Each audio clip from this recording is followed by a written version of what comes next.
Welcome to our final project for this World Mythology online class. We're going to take you on a journey throughout the various branches of mythology that we've studied throughout the year. So let's get started. You see, in my opinion, this class, I had so much fun. I didn't know anything about this. Well, maybe a tad bit of Greek, like Hercules with the lions and stuff. And you see how, when you finally get to study it, it's such a unique thing. And it meant a lot to me that I finally got to learn it. Alright, so we're going to start out talking about the culture and society of each branch of the mythological worlds. So we'll start with the Greek and Roman. The Greek and Roman was centered around worship of various gods. They were very into worshiping their gods. And they honored their gods with lots and lots of temples throughout their lands. Anything you'd like to say on that? I liked how the Greeks, how they worked. It's like how they roll. It's like, we're going to put a temple there no matter how tall this mountain is. It's like, ain't no mountain high enough, ain't no valley low. Temple going there no matter what.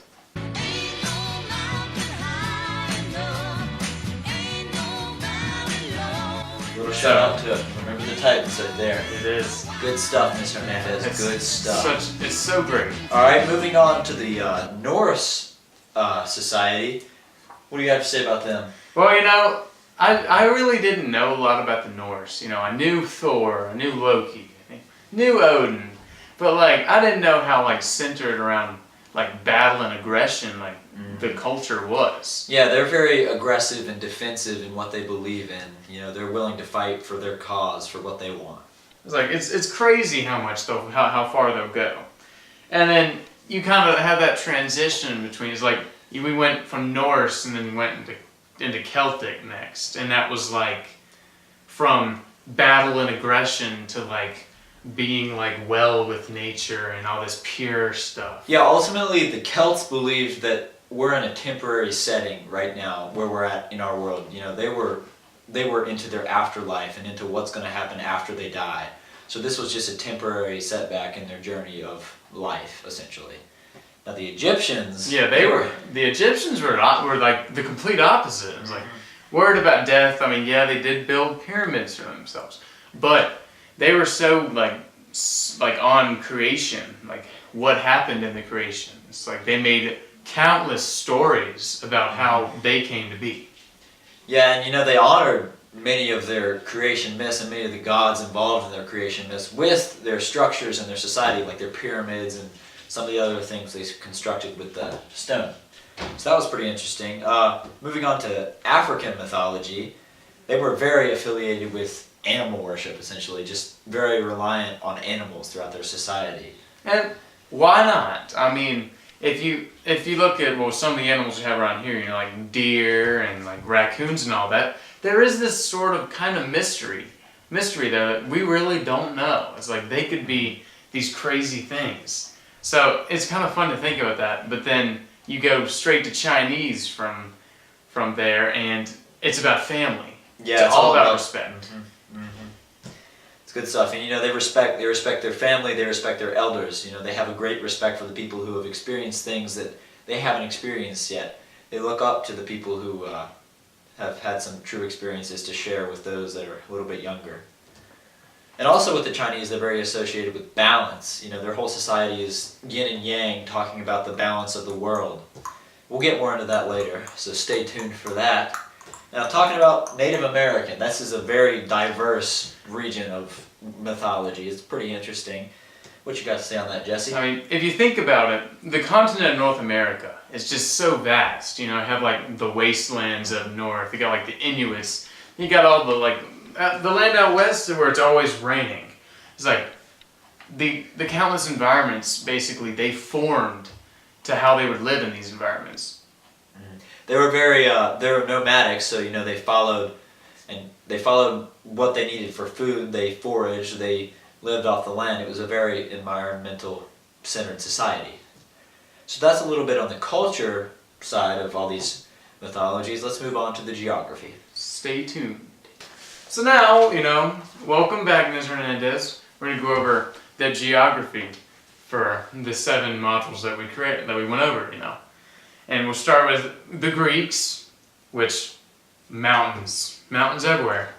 Honestly, the terrain was so mountainous, and the interesting thing that their culture did with these mountaintops is they would construct temples at the top of these mountains to honor their gods, as we've discussed with the culture aspect of their mythology. It was almost like, if you think of the terrain, like a real life example would be maybe the northern shores, like up in Massachusetts and stuff, how it's so rocky and mountainous and just jagged. I mean, think of like that, like the whole country. It's really baffling to think of. Yeah, it's pretty awesome. It's mind-blowing. Now, when we move on to the Norse, it's pretty different. I mean, they relied on the sea for their way of life. You know, they got around by the sea, by ships. They searched for their farmland by the sea.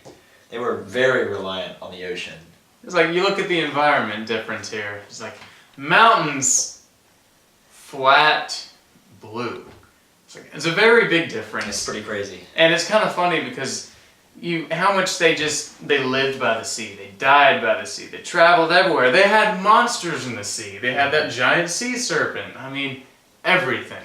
So interesting. And similar, kind of a parallel, are the Celts. They also kind of had a heavy reliance on the sea, but interestingly enough, differing from the Norse, they kind of had a spiritual presence involved with the ocean and the sea, with what they had. It was more of a spiritual, religious item to them. Yeah, it was almost like the purity of water, and just they felt at peace, and like they were almost with like some sort of spiritual thing going down there, you know? So we'll move on to the Egyptians. Now, the Egyptians are very different than the last two we discussed, the Celts and the Norse. The Egyptians, you know, they lived in basically the desert, essentially. I mean, it was sandy, it was arid, it was dry. They didn't have a lot of sources for food and everything, so they were very, very reliant on the Nile, which was the river running through their society. You know, they got their food there, they got their water there. It was very important to them.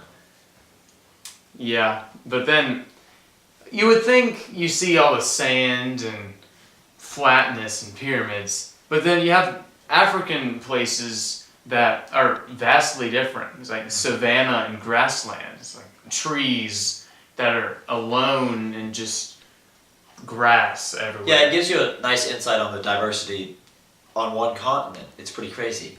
And you know, the Africans, they were very reliant on the animals that we discussed from their culture. That was also their source of nourishment. They lived off of these animals and off of also surrounding vegetation. They were very resourceful, honestly, with what they had. It's quite amazing what they came up with. Mm-hmm. And then you kind of parallel it to China a little bit. Not much, but a tad bit. You can transfer it in that, you know, the Africans were very reliant on nature, but differing, the Chinese, they were all about balance, they were all about family, but the balance, you know, they had a balance of human beings and nature. Okay, so they weren't as reliant on nature as the Africans, but they believed there was a balance between the beings and nature and the environment, which is pretty similar to the Africans, honestly. Yeah, it was like, if you ever really think of the terrain of like China, I mean, it's very mysterious, you know, how they made that wall. I mean, sure, it might have been to keep the Mongolians out, but like, you have these vast forests and everything, it's so foggy. It's like, the panda was like a monster. It's like, it's a panda. It's a panda. It's a panda. It's a panda. It's a panda. But like, do you really want to focus on nature when you're not even sure what nature is in your environment, like in China? It's a mystery. It is a mystery. Now the Native Americans, you know, we've discussed that they're very diverse. It wasn't just one group of people, it was several tribes, and they had different individual beliefs and cultures.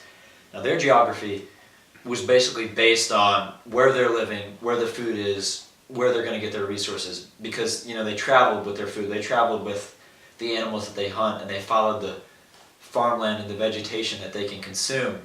So they were very reliant on the land and living off the land. And that changed throughout North America. I mean, they're not living in one spot, they're moving around, following their resources. And I think a big example of that is definitely out on the plains, how you had the bison. Yeah. And they just followed them everywhere. It's like, there's a bison, go. bison are gone. Let's follow them. I mean, and then no more bison. So, where do you go? You follow them. That's what you do. Now we're going to move on to the various gods and goddesses of the different cultures, and this is a pretty interesting category. Tune in after the break. And welcome back. Now we're going to elaborate on the gods and goddesses of the various cultures. My favorite topic. Of mythologies. Jesse's very, very passionate about the gods and the worship, which is pretty interesting. Now, let's start with the Greek and Romans, which is something that most people can associate with in that they learned a little bit about it, coming up through school. In 9th grade, we even covered Greek mythology, so that was a really nice transition into the course, starting with that. So, Jesse, start it. I think my favorite story, you have Zeus and you have Hera. And they're like the two superior people and gods. Then you have Hermes, and he's like, the messenger. He's this lowly god who just goes around everywhere, and he's a trickster, and he's great. He's like, he stole Apollo's cows, classic favorite. And he was just a little kid. And you can parallel that to Loki from Norse, which we'll talk about in just a second. Also, you've got Poseidon, which is something that most people can associate with. And we've seen books and movies involving Poseidon, Percy Jackson. Slightly average movies. Now we're going to move on to, you got Poseidon. We talked about Ares. It's just, there's an enormous amount of gods and goddesses throughout that culture, but those are just a little bit of the ones that spoke to us. Now with the Norse, we were also kind of a little familiar from some of the popular movies, the Avengers, talking about Thor and Loki a little bit. We knew Thor was the god of thunder. That's one thing we did know about Norse, but there was a lot that we were opened up to in covering this unit. It's like, of Loki and Thor, and then Odin, and they're his sons, but you never knew about Balder, the third and favorite son of Odin. And it's just kind of sad how you see how Balder dies. It's like you have Loki tricks him, and That's one of the tales that stuck with us throughout the course. We read that, and it's kind of just something you don't forget. The tale of how Balder could have been saved and everyone wept for him, but Loki in disguise, acting as the trickster archetype, just didn't let it happen. Yeah, it cut me deep. It was tough. Oh man. All right, so with the Celtics, it's not as in-depth as some of the other ones, but we'll touch on the Dagda, which is the father figure of the Celts. And we see lots of father and mother figures throughout other mythologies. The mother figure.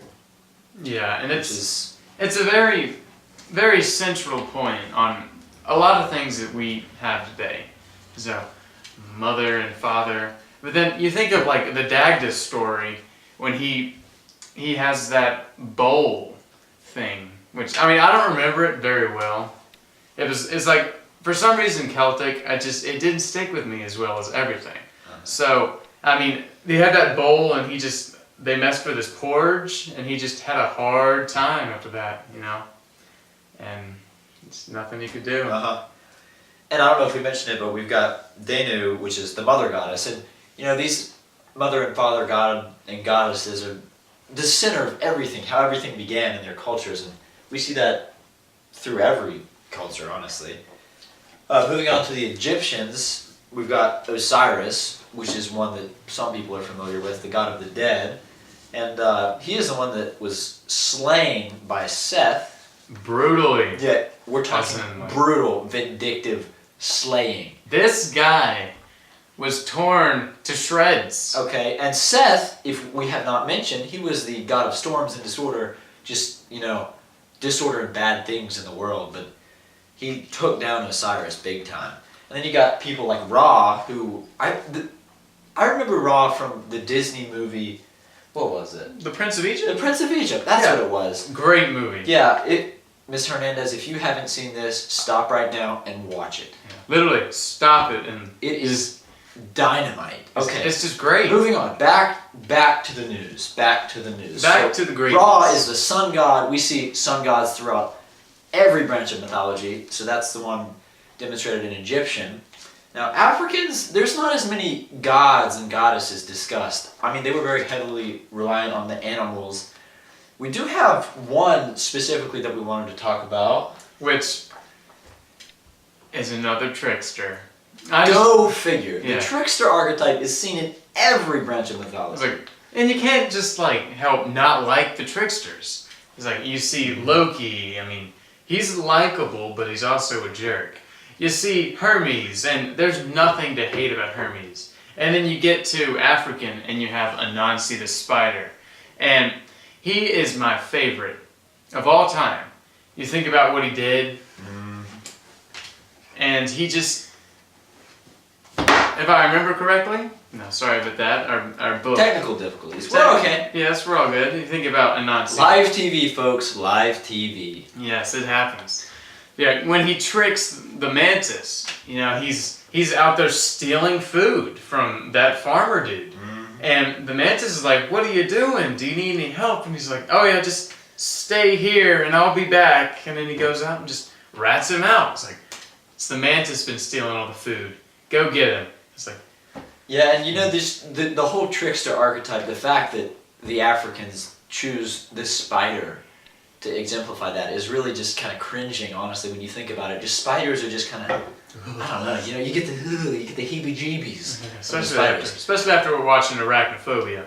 Never seen another one, Mr. Hernandez, Arachnophobia. Which I'll say it right now. If you've never seen it, don't pause the video and go watch it. It will haunt you. Yeah, it's pretty scary. Netflix. If you have it on Netflix, don't watch it. Stay aware. Okay, so we touched on the mantis. Another tale involving the mantis would be the mantis and the ostrich. And we actually did our African children's story on it, which was really fun to do, really interesting, you know. Yeah, I loved it.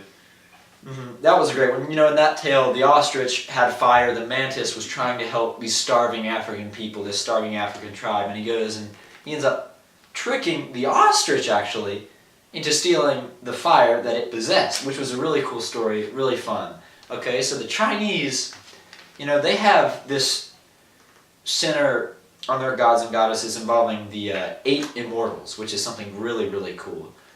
Jesse, you want to elaborate on that? Yeah, my favorite was Liu Dongbin. Oh, yeah. You think about everything he did. He really deserved to be an immortal. But that's not even my favorite part of Chinese mythology. My favorite by far is Yi and his story of just defeating the sunbirds. I mean, it's epic. It's my favorite story in all of mythology. Oh man, that tale was just, that was a whirlwind to read, honestly. It was awesome. It's like, I reread it. Well, you have to. In order to take in some of these myths, you have to reread them. You have to really think about them because they're just amazing. Yeah, some of the stuff. It's all meticulous, isn't it? I think I read this one 7 times. Legit. Now, so also yin and yang. That's another 2 big gods from Chinese. You know, we're talking about balance. We've talked about it already. The Chinese were huge on balance, and yin and yang just symbolize the balance of the world as a whole. Now, the Native Americans, as we've said, very diverse, not uniform, anything. Very, very many creation myths. Tons of them. And when I think it's the most tragic story, and everything I've seen this year is the story about the spirit of the sea and how she came to be.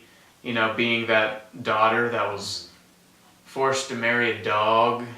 I mean, it was tragic in the fact that it went wrong and she ended up getting her fingers cut off by her own dad and plummeting into the sea. I mean, it's sad.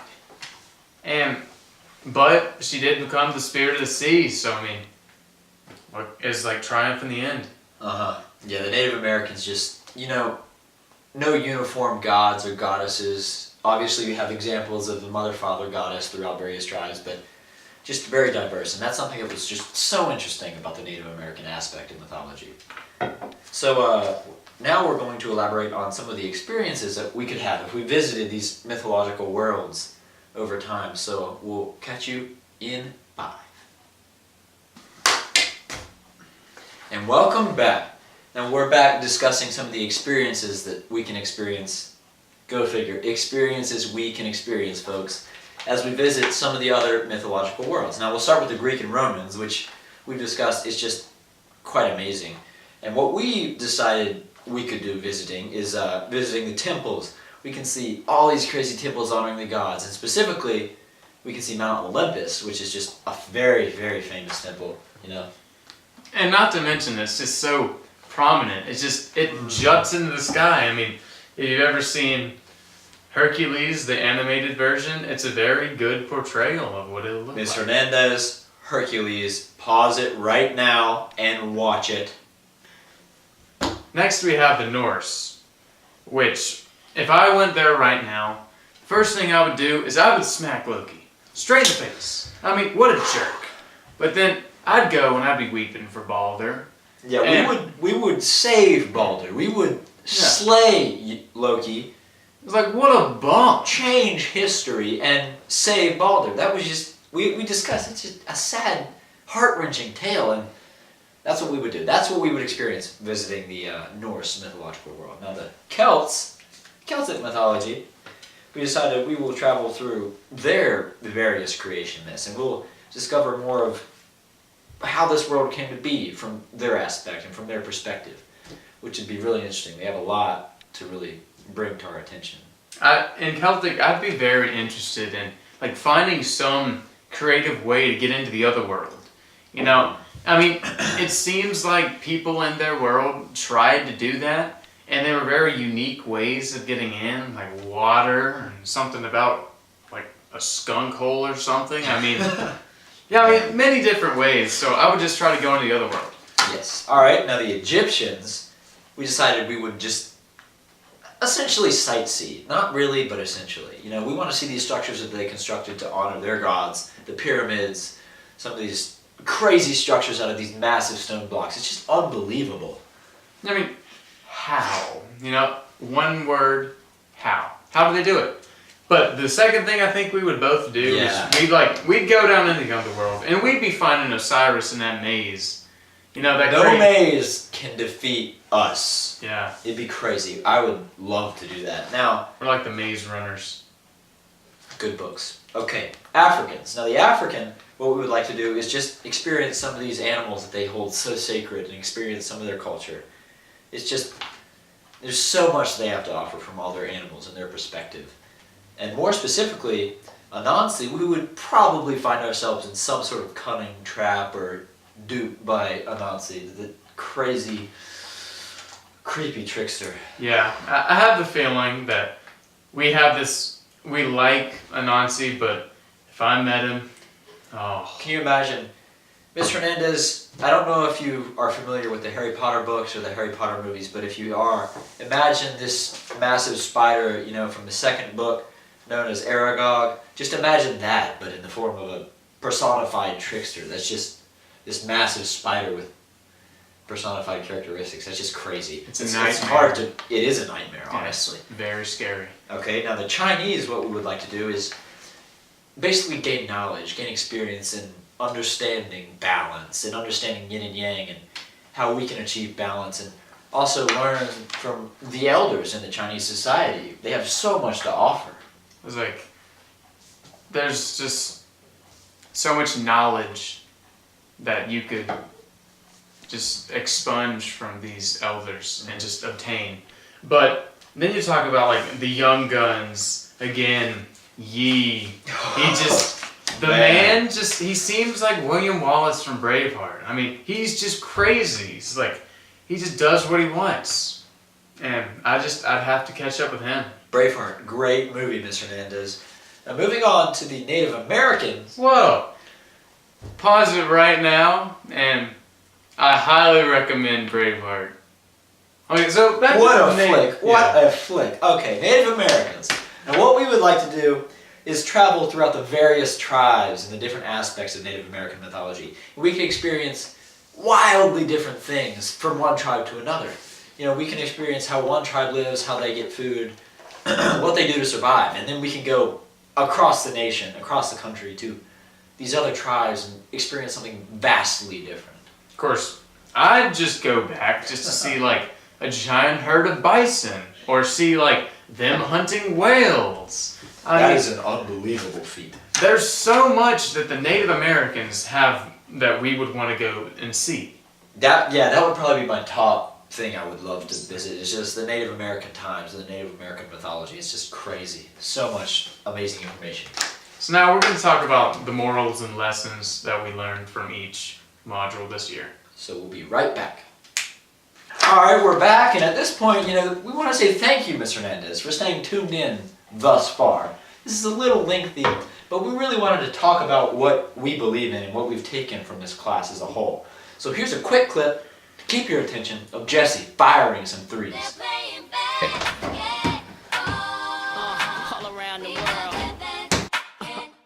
And we're back. Alright, thank you so much, Jessee, for that wonderful display of pure athleticism. Always. Okay, now we're going to discuss some of the morals and lessons we've taken from all these various forms of mythology. Starting with the Greek and Romans, as per usual. The Greeks, basically, no matter where you come from, no matter where you're from, no matter where you're going, you have parallel beliefs to those around you, and you're truly together in what you believe in. That's something we can see today. Honestly, no matter where we're at, no matter where somebody else is, if we believe in the same things, we're together. We're one. Especially in the Roman, like you had the Roman Empire, it was so vast.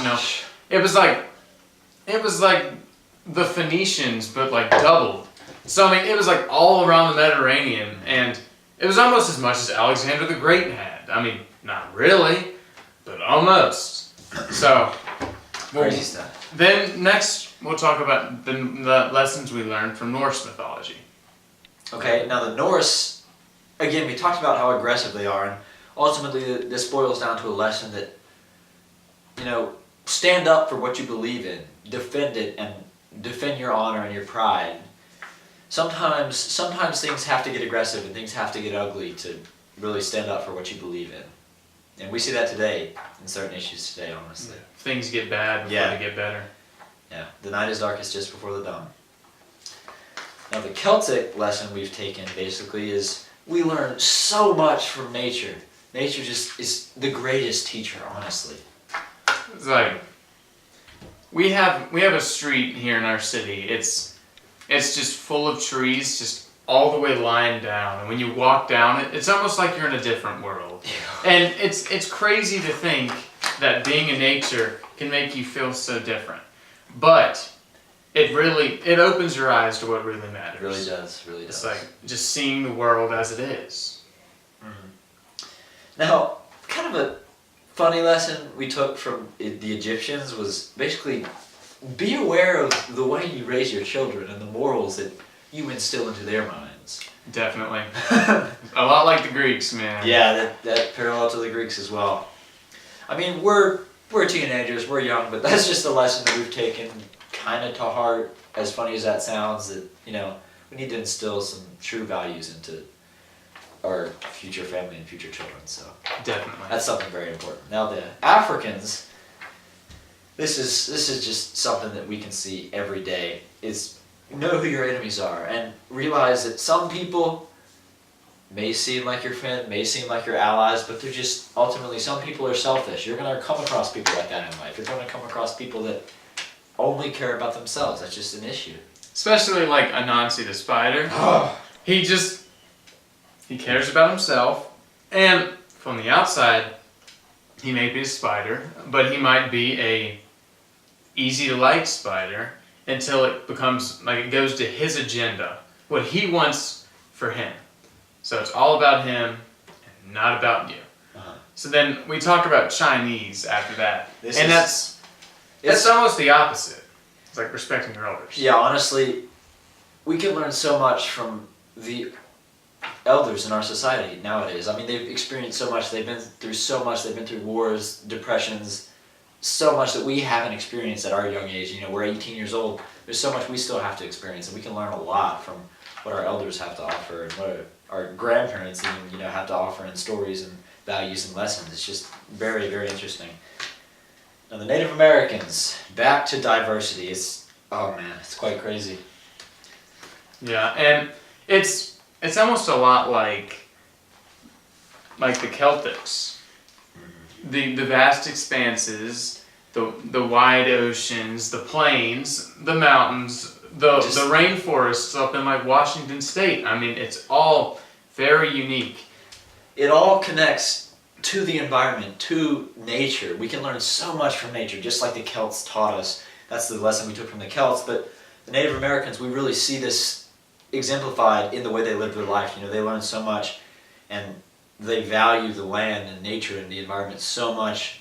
You know, they give back to the environment what they take. And I mean, I think, you know, as our society expands and as we're overpopulating this world, it's quite crazy. We're losing nature, and I think, you know, I'm not huge on recycling, staying green, you know. Tree hugging. I mean, yeah. Not to be stereotypical, but I think we do need to stress that more, especially on our younger generation, such as ours and such as future generations, that, you know, our planet has a life. It's dying. We're harming our planet. We need to really think about our actions and what we're doing. All right, so that's all we have today to talk about. So thanks for tuning in, and we'll see you next time. At part 2.